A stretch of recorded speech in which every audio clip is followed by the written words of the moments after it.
Hi, I'm Neil deGrasse Tyson, your host of Nova Science Now, where this season we're asking 6 big questions. On this episode, can we make it to Mars? We would love to take a walk on the red planet, but can we get there alive? You can go from a perfect day to a very bad day that quickly. There's space rocks way faster than speeding bullets. All of a sudden I look and see the solar panel just instant hole this big. This is why it's so dangerous to send out missions. They can take out a spacecraft. And cosmic rays punching through our brains. I would see a flash, and flash, flash, flash. And our cells. They are a bullet traveling at an enormous speed. Researchers are spinning up some ingenious plans. Don't let the force leave you. To keep astronauts safe. But will they work? And if astronauts do make it to Mars, what will they wear? Humans can't survive without a pressurized suit. Basically, the gas in your lungs would boil. You would be dead very quickly. NASA astronaut Mike Massimino I feel like an Italian sausage. looks into a revolutionary new idea to keep Mars explorers alive and kicking. Also, would you eat a piece of meat that's been sitting around for 8 years? I did. This NASA lab is cooking up food for the long journey to Mars. Eating in space is already no picnic, but with or without gravity, some of the space meals are delicious. I like that. But can they stay tasty all the way to Mars? Now this looks nasty. That is. All that and more on this episode of Nova Science Now.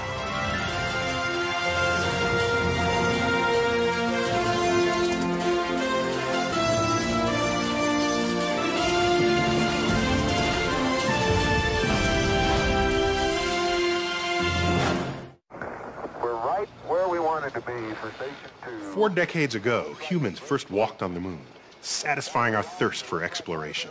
And now, we're setting our sights on another rock out there, Mars.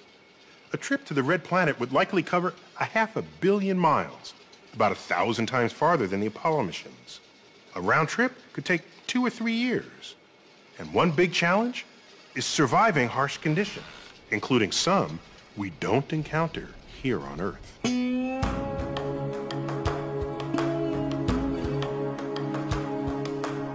Here in the New Mexico desert, home to all sorts of top-secret government projects, NASA has built one of the world's most powerful guns.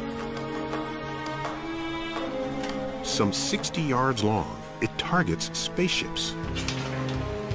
Though not alien spaceships, our own. The gun simulates cosmic collisions that will threaten astronauts traveling to Mars. So you guys call this a gun, but it looks nothing like a gun. I think of a gun, I think of handguns or rifles. How fast does a rifle bullet go? About 2,000 miles per hour. And what do you pull out of this? 20,000 miles per hour. 20,000 miles an hour. That's fast. The most surprising thing is not the gun's size or power, but its bullets. These itty-bitty things, 20,000 miles an hour. They represent a danger that could end a mission to Mars.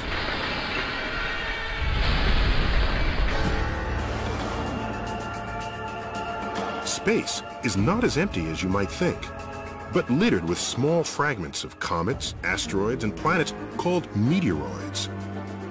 In the vacuum of space, they move at deadly speeds. And NASA's huge gun demonstrates just how dangerous they can be. These metal plates represent the walls of an unshielded spacecraft. This is a half-inch projectile, and it was traveling at about 16,000 miles per hour.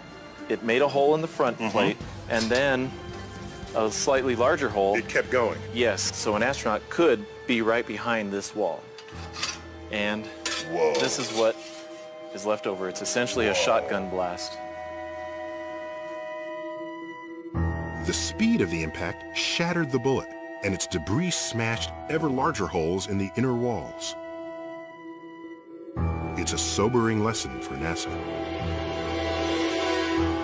Meteoroids have already knocked out or damaged numerous spacecraft, including the probe Mariner 4, which snapped the first close-up pictures of Mars in 1965. After its flyby, It ran into a cloud of meteoroids no bigger than the size of a grain of sand. And over the course of about 45 minutes, they were seeing thousands of impacts on the spacecraft. another meteoroid strike was witnessed by astronaut Jerry Linenger. During my time on the Russian space station, all of a sudden I look in the corner of my eye, I see the solar panel just, instant hole this big.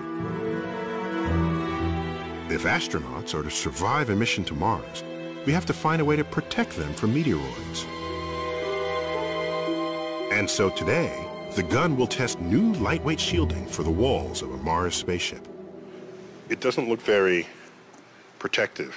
This is foam I can stick my finger in. But it's a smartly designed shield because what happens is the velocity is so fast of these projectiles, when they impact, the speed breaks it apart, and then the rest of this target will absorb the impact. So will this shield stop a projectile going over 16,000 miles an hour? To find out, the shield is bolted in the target chamber. Then, air is pumped out to replicate the vacuum of space. We head to the bunker below for protection while the gun gets fired. 3, 2, 1.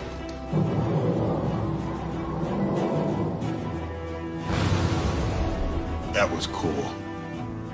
And the result? Did the shield stop the bullet? Well, obviously it went through. Yep. But just look at the inner wall. No penetration. Nothing came out the other side. That's right. It worked. The layers of foam, metal, and bulletproof materials pulverized the debris from the impact. So this takes out all the energy of those projectiles. And it stops it. So this is where astronauts would be. They could be cooking breakfast here. Yeah. They're safe from the hazards of space. Well, not really. Meteoroids are only one peril of many. Systems failing, possibility of a fire, possibility of losing electrical power. You can go from a perfect day to a very bad day that quickly. Some threats aren't so obvious. In fact, one of the biggest looks like harmless fun. Many astronauts report that being weightless is what they love most about space. Yay! I would wake up in the morning and fly to breakfast, then I would fly to work. I could fly to the bathroom, and I even flew while I was going to the bathroom. I was Superman every single day. But what feels good may not be so good for you.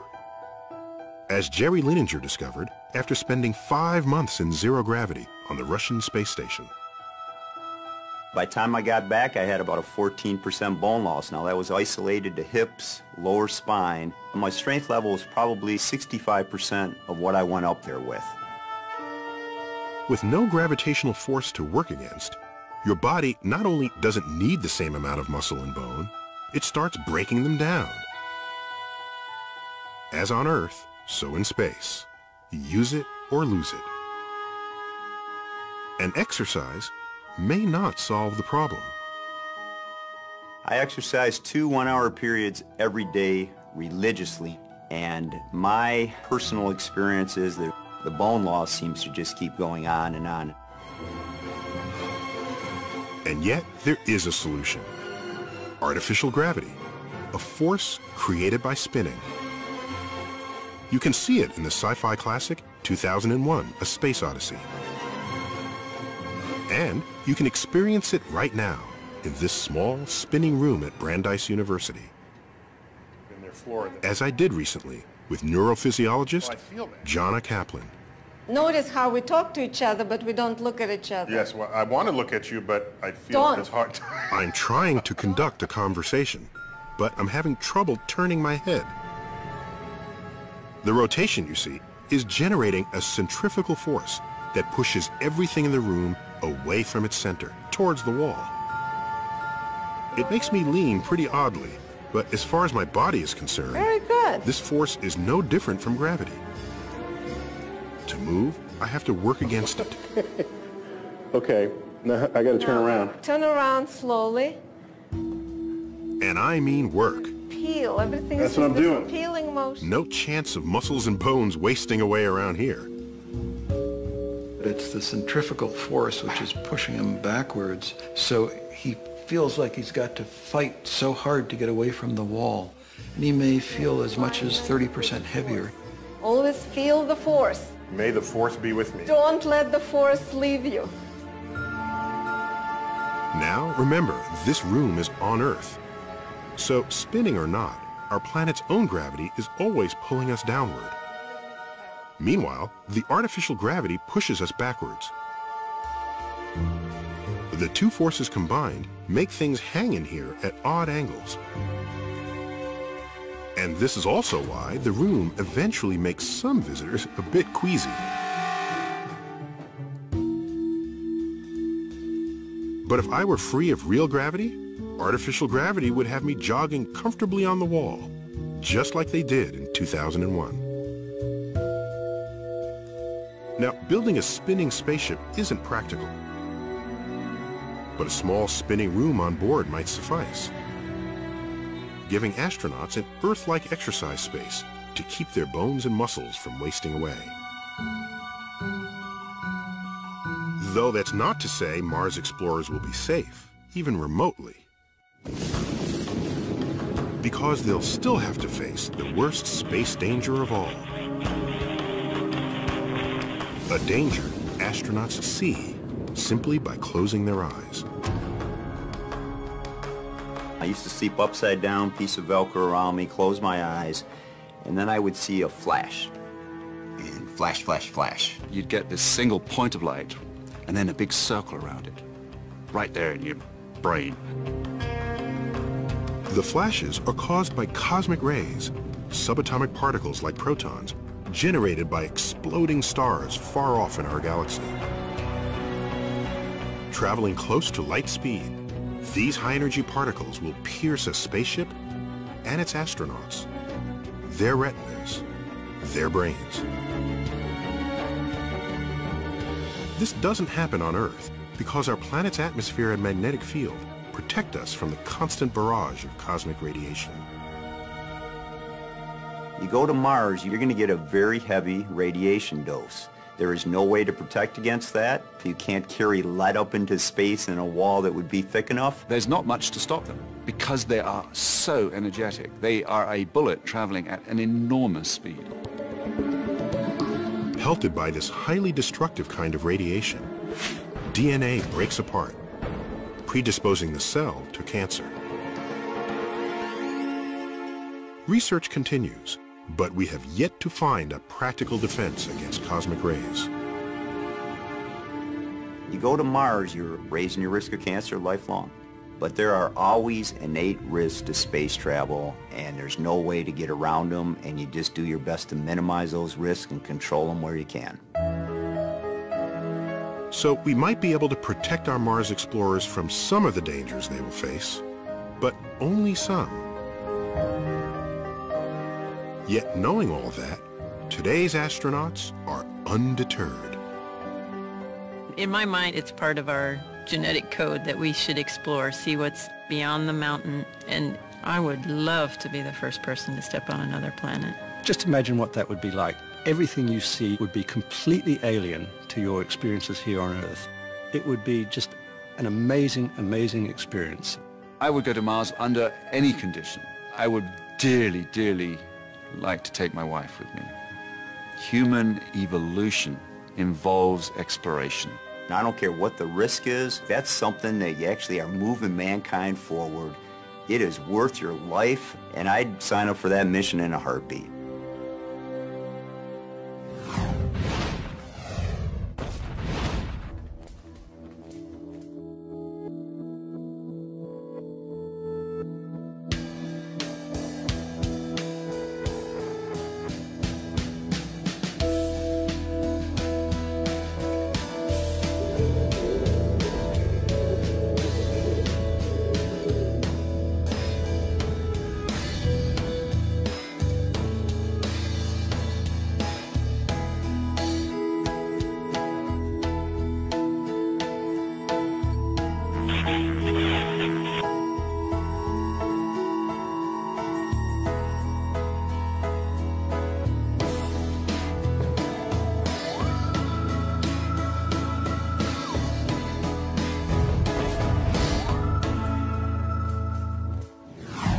One thing obviously lacking in space is air. Now, of course, air is crucial for us to stay alive. Our bodies need a constant supply of oxygen. Here on Earth, air provides something just as essential, but much less obvious: pressure. Consider this: a column of air 1 inch across, stretching from the ground to the top of Earth's atmosphere, weighs about 15 pounds. That's about the same weight as a small dog or a watermelon. We don't feel it, but that weight is constantly pressing against our bodies and within our lungs. Without it, we'd be dead. NASA astronaut Mike Massimino has survived the deadly vacuum of space. We got him to tell us how and what we need to do before humans can safely walk on Mars.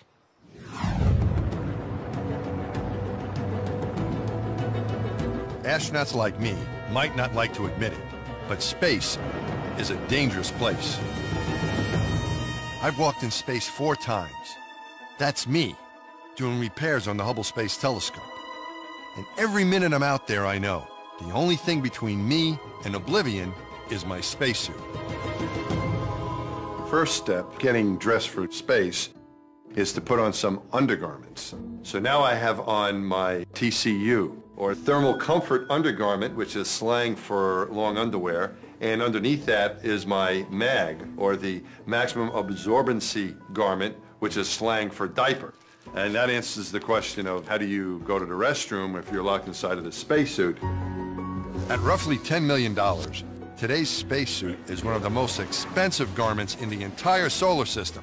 And a lot of that expense goes into creating something you wouldn't expect: air pressure. Because the astronauts have to take their own pressure when they're doing their spacewalk, you can think of the spacesuit as like a big bag of air. So why is air pressure so important? What would happen to our bodies without it? If somebody gets sucked out of the space station without a spacesuit, what would happen? Well, that would be a very bad day. You would not explode. You would just slowly expand, and you'd get to a certain spot and then essentially turn to a goo, a mush, and then sort of vaporize. You would be dead very quickly. Basically, the gas in your lungs and even the solution in your bloodstream would boil. The cells in your body are filled with dissolved gases like oxygen and nitrogen. Without air pressure pushing hard against these cells, all that gas is going to bubble out of solution, just like it does when you open a bottle of soda. We cannot survive, just the human body, in the vacuum of space. We have to have protection from a spacesuit.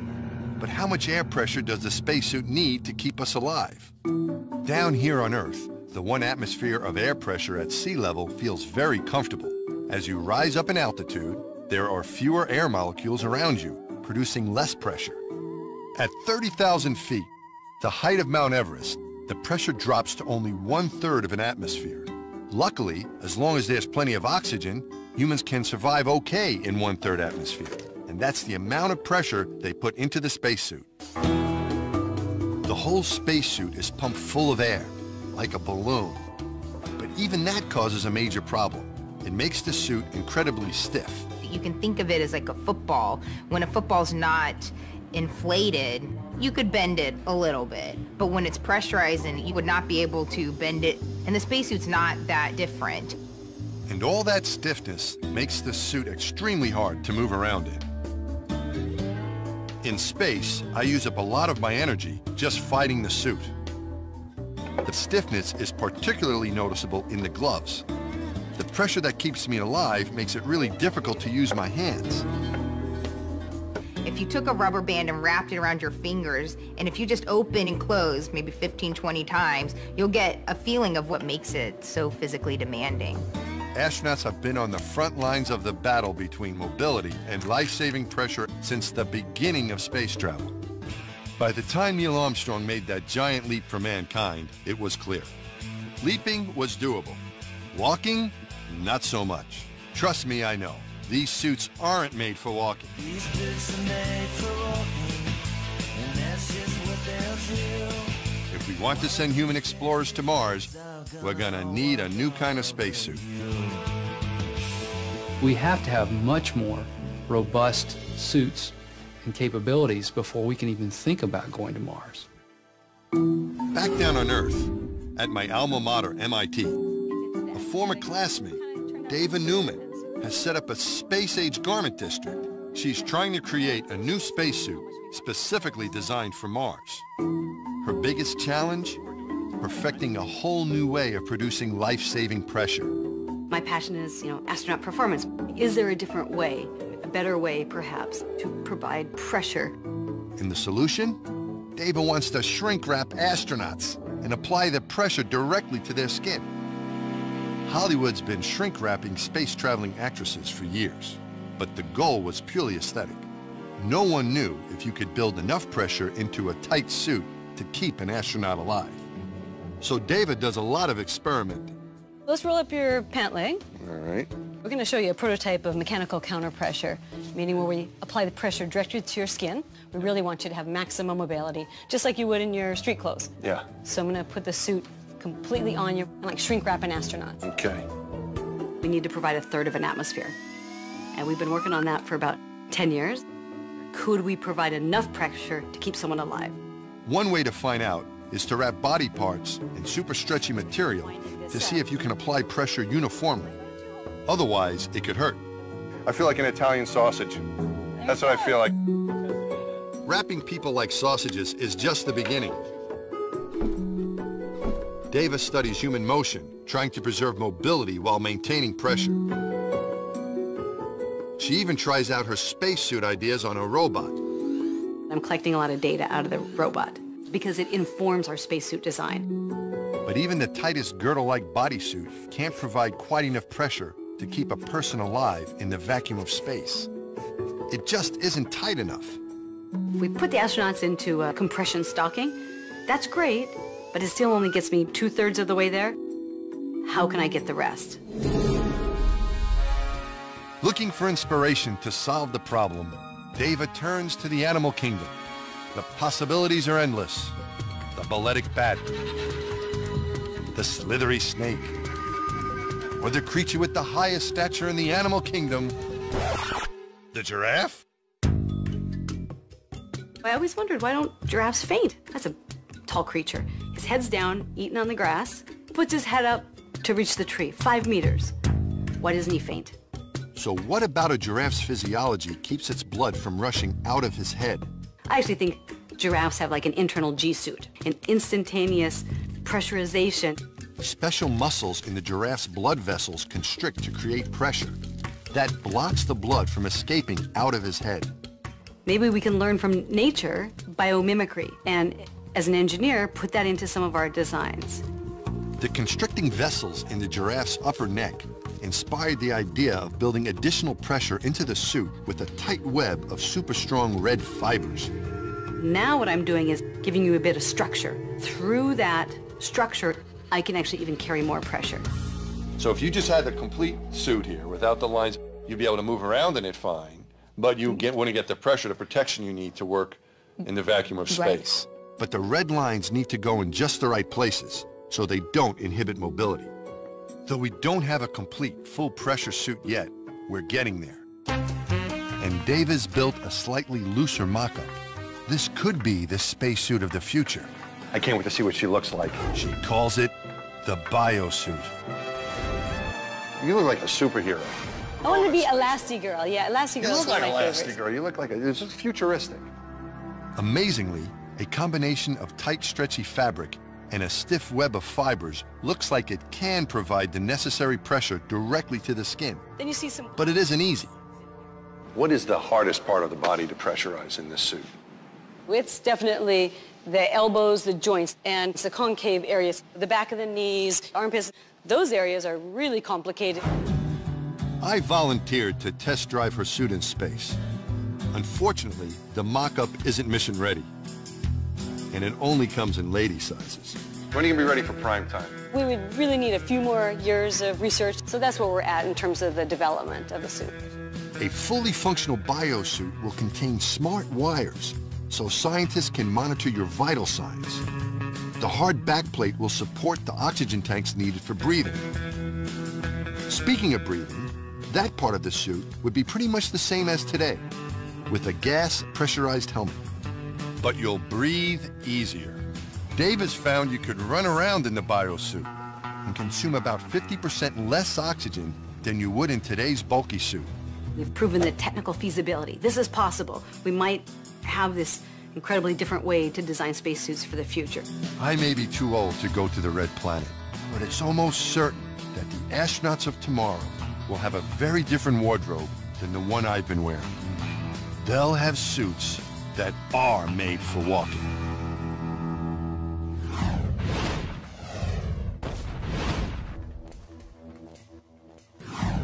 Even after just a few days in the fridge, a lot of food can get pretty unappetizing. Mostly because mold and bacteria begin to take over your food. So imagine eating meals that have been sitting around for 2 to 3 years. That's what the astronauts who go to Mars are going to have to do. You know, I met some chefs trying to cook up some delicious dishes that'll provide all the comforts of home. Even when the dining room is 100 million miles away. In a food lab at the Johnson Space Center, Michelle Perchonik heats up pork chops for a taste test. If you're the type who likes your food fresh, this isn't the meal for you. One of these chops has been sitting on a shelf at room temperature for 2 years. The other has been lying around for 8. That's right, I said 8 years. Can I tell which one? And will my stomach mind this experience less than it did artificial gravity? We shall soon find out.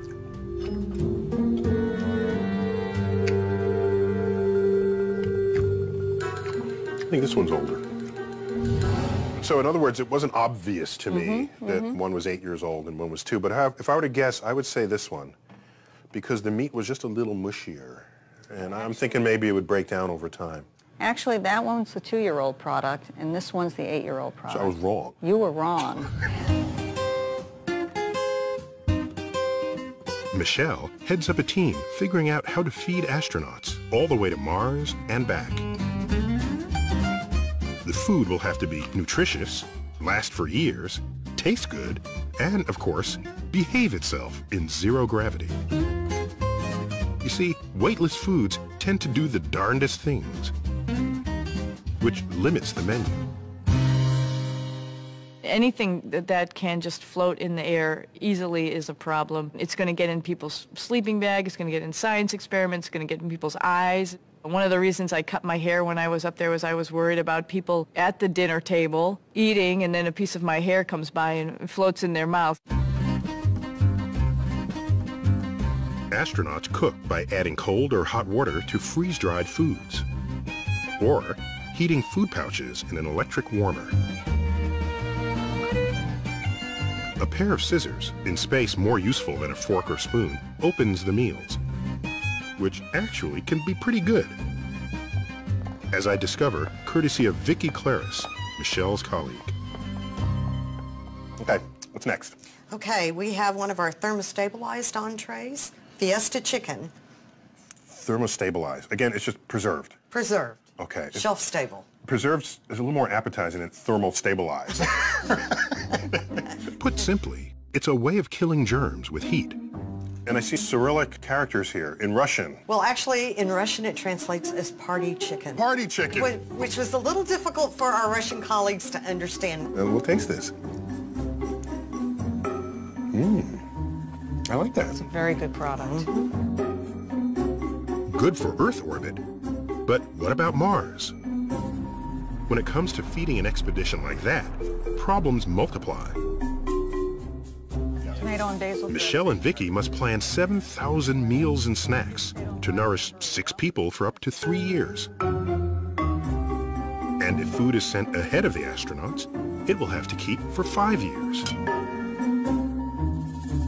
Yet only 7 of NASA's 65 thermostabilized edibles have that kind of shelf life. The rest end up like this. Now, this looks nasty, I just want That to say. is very nasty. So what you're looking at here is our citrus fruit salad, 5-year-old versus 2-year-old. So something happened between 2 and 5 years. What? There's a lot of chemistry going on. Literally. Even if you kill off every microbe in sealed food, it still contains sugars and proteins that react with each other over time. The result is obvious when you compare this youthful and geriatric chicken salad. So the chicken gets darker and the greenery becomes pale. Yes. And it's not just a cosmetic phenomenon. No. You're losing nutrients. Exactly. You're losing flavor, nutrients, probably texture. You're losing everything. A solution might be new packaging that keeps out all water and air, unlike today's plastics. With that packaging, we get about a 9 to 12 month shelf life. And so there is no way we're going to Mars with this kind of packaging. Nor can we use foil. Fine for low Earth orbit, but too heavy for Mars when you're launching 22,000 pounds of food at the cost of $1 million per pound. There's also something else to consider. When you're in space, stuck inside basically a can, food becomes kind of a highlight of the day. You have to eat in order to survive. But what people don't understand, I don't think, is the psychological aspect of food. Because it is one of the few pleasures that you have control over. And I think people serving on submarines have long understood the importance of food for crews' well-being. Since good food makes astronauts happy, I asked Michelle and Vicky if there's a popular dish they'd especially like to send to Mars. Well, I think that would be our shrimp cocktail. That sounds good. Our shrimp cocktail is a freeze-dried product, so this has been rehydrated. It's not only the shrimp, it's the cocktail sauce. It's the sauce.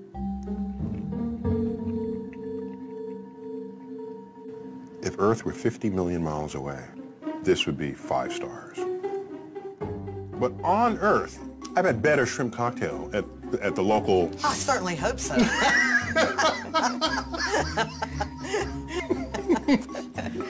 It better not have been freeze-dried for what I was paying for it.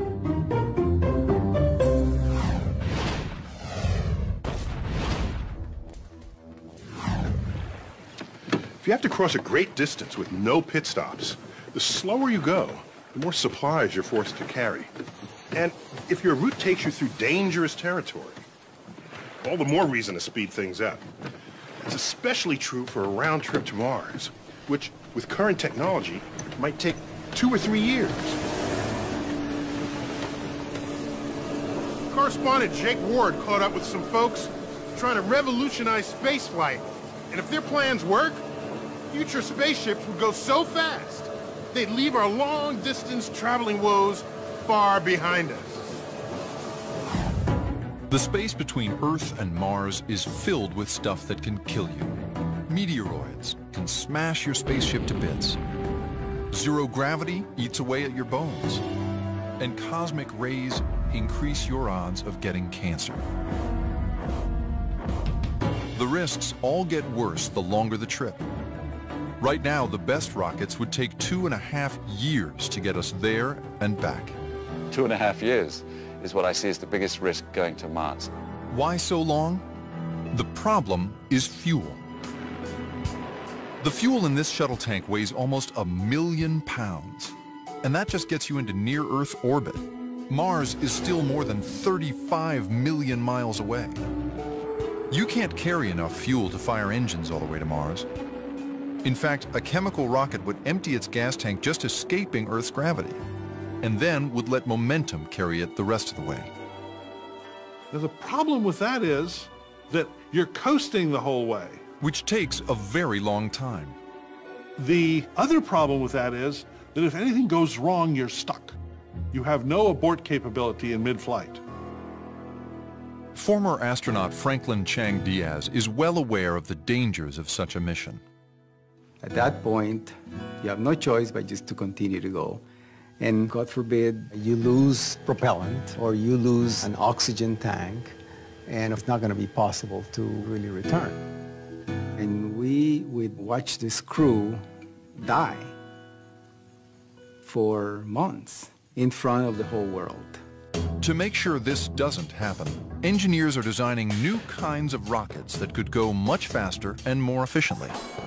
They range from water vapor thrusters to going nuclear. But none can get a crew to Mars and back in less than a year. So this is it? This is it. But here outside Houston, Chang Diaz and his team are building a potentially game-changing rocket called the Vasimir. The ultimate goal is to have a small sun in the engine. A sun in the engine? Well, kind of. The Vasimir uses radio waves to heat argon gas to 1,000,000 degrees, so hot it becomes a plasma. The sun is made of plasma. In a plasma, atoms break down into a soup of charged particles that move very, very fast. And if you fire these very hot, very fast particles out the back of a spaceship, you've got a rocket that can really move. But putting this sun in the engine creates some new problems. Think of this candle as a conventional rocket. It's plenty hot. But Vasimir, it's really a whole other ball of wax. Test firings have already topped 1,000,000 degrees, thousands of times hotter than a chemical engine. So the challenge for Vasimir is, how do you keep an engine this hot from destroying everything around it?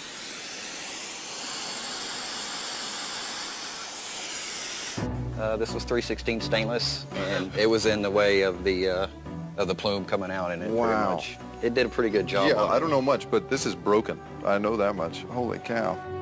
Fortunately, there may be a solution. Magnets. If you can encircle the 1,000,000-degree plasma with a strong magnetic field, it will form a heat shield and stop the plasma from destroying its surroundings. With this shield in place, Franklin thinks the Vasimir can go 35 miles per second through space. That's fast enough to get from New York to Los Angeles in roughly a minute and a half. That means you could cut down the round trip to Mars from 2.5 years in a chemical rocket to just 5 months. And by getting about 5,000 miles to the gallon, you'd be lugging around a much smaller gas tank. In 2014, they plan to test the Vasimir engine in space for the first time when they attach it to the International Space Station. After that, they hope to get it ready for deep space travel.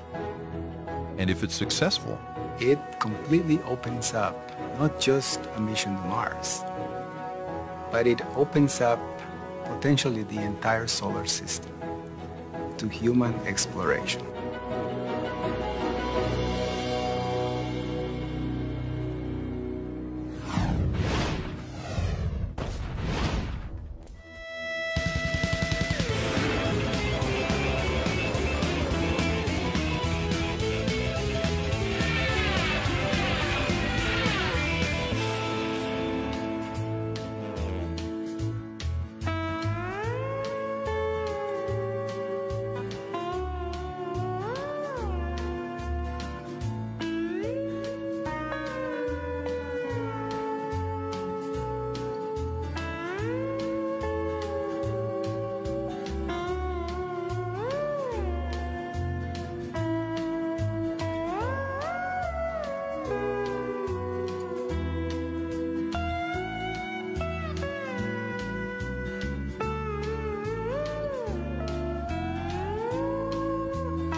It might take a while before we have the technology to get a human safely to Mars. But in the meantime, we're already exploring the Red Planet. So, what's it like on Mars? What's it like? It's freezing, that's what. And the dust. All right, move 5 meters to the right and pick up that rock. That's easy for you to say. You know what dust can do to your servos? Come on, give it a try. Give it a try. I don't believe this guy. Okay, so today's Martian robot explorers don't have that much attitude. But in this episode's profile, we meet a designer who thinks maybe they should. Vandy Verma is a natural-born trailblazer. I really love adventure and exploration. She constantly looks for new discoveries to make and obstacles to overcome. From climbing mountains to flying planes to her job as rover driver at NASA. I've always loved exploring the environment I was in, and the rovers allow me to explore another planet. Humans may be decades away from visiting Mars, but Vandy gets a first-hand look at the red planet every day she goes to work. Through being at that console, she gets direct virtual presence on the surface of Mars in a way very few other people in the world do. She is one of the people responsible for making sure the rovers, Spirit and Opportunity, make it through each drive safely. NASA originally scheduled the mission to last just 90 days, but that was back in 2004, and the vigilance of drivers like Vandy has kept the rovers alive and exploring much longer. Vandy began dreaming of this interplanetary adventure back in 1997, when NASA sent another rover, Sojourner, to Mars. So when the very first Mars rover landed, I remember reading about it, and I was just amazed because it was such an amazing thing to do, to get a rover on another planet. And I was like, someday I want to work on that. Her passion for out-of-this-world exploration traces back to her childhood in India. I first became interested when somebody gave me this little book about space. And it was the first time I realized just how vast the universe was and just how different the various planets, even in our own solar system, was. And I wanted to see them. It seemed like a very remote possibility, but I never gave up hope for it. The odds were stacked against her. Growing up in a traditional Indian family, Vandy was expected to follow her mother's wishes, to settle down and enter an arranged marriage with a nice Indian husband. My parents have an arranged marriage. My sister has an arranged marriage. For whatever reason, it wasn't something that I was ready for. Vandy dreamed of following a different path, inspired by her father, an Air Force pilot. Unlike her cautious mother, her dad encouraged her to take risks and seek adventure. After high school, she took her first big step. She moved to the United States and studied engineering at Carnegie Mellon University. But that didn't stop Vandy's mother from trying to arrange a marriage for her. She would find people in Pittsburgh when I lived there. I was amazed, and they would call me. Vandy dodged her mom's suitors long enough to meet classmate and fellow roboticist Paul Tompkins. Like Vandy, I've been in love with space for as long as I can remember. In 2005, they decided to spend their lives together. We both love adventure.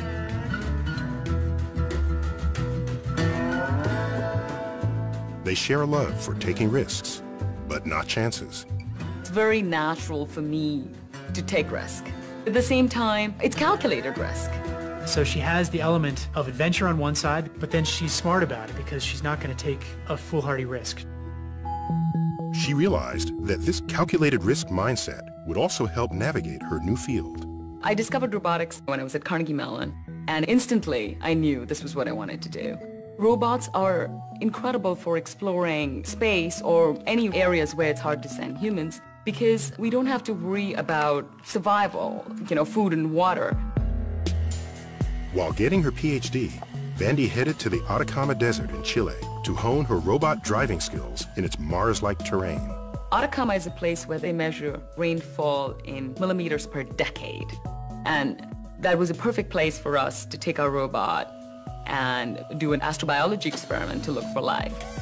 My research focused on making sure that the robots could handle unanticipated situations. This work caught the attention of NASA's Jet Propulsion Lab, who offered her the chance to explore the surface of another planet from a distance. Really, the center of the world when it comes to robotics is at Jet Propulsion Laboratory. So she headed to Pasadena, California to join the Mars rover team and brought her motorcycle with her. Mostly I used it as a commuting bike to get from home to work, but I'd always take the longest path possible and the most swervy. Her means of transport was another way to get a little adventure out of life.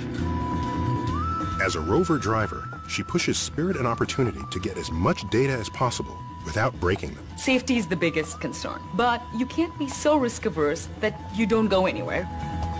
We don't use a remote control to drive them, so we're not driving them in real time. We get the conditions under which the robot is in today. We use those and plan a drive, and then we send it to the rover, and the rover executes it on its own. And then once it's complete, it sends us back the information. We've personified these two vehicles. They're like our children. They have human characteristics. They're intrepid, they're accomplished, they're dutiful, and they're so darn cute. There is no GPS on Mars. You can't just say, hey, you know, this is this location, drive to that location. So just moving the rovers is a certain amount of risk. And there's little room for error when driving on another planet. Mars is a very dangerous place. It has very little atmosphere. The temperatures are incredibly cold. There are huge changes in temperature every day. So these rovers have to endure that kind of environment. They are solar powered, so if the rovers get too cold or if they get starved for energy, which is just the same way as a human being starving, they could die. Since some of the most interesting places are the hardest to get to, the rovers constantly face the danger of getting stuck. And the drivers brainstorm different ways to get them out in a replica of the surface of Mars called the Sandbox. There isn't one obvious right way to think. You want to explore the options. So the Sandbox is a great way to do that because you have one chance on Mars, but in the Sandbox you could reset and say, well, that didn't work, let's try a different strategy.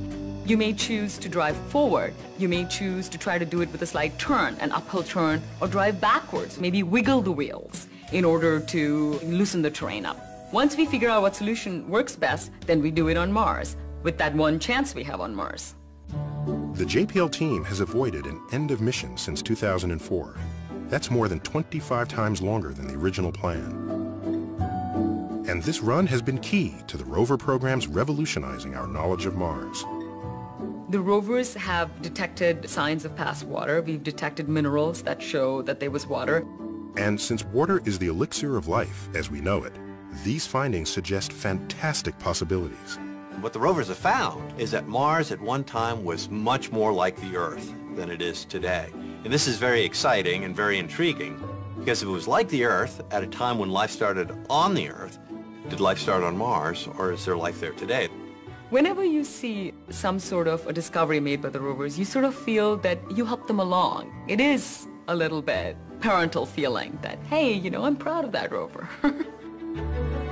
And like the rovers she drives, Vandy continues to create her own path and make new discoveries. When I was growing up, I always thought it would be really cool to work in space, and it just seemed so impossible because everything that was going on at that time was halfway across the world.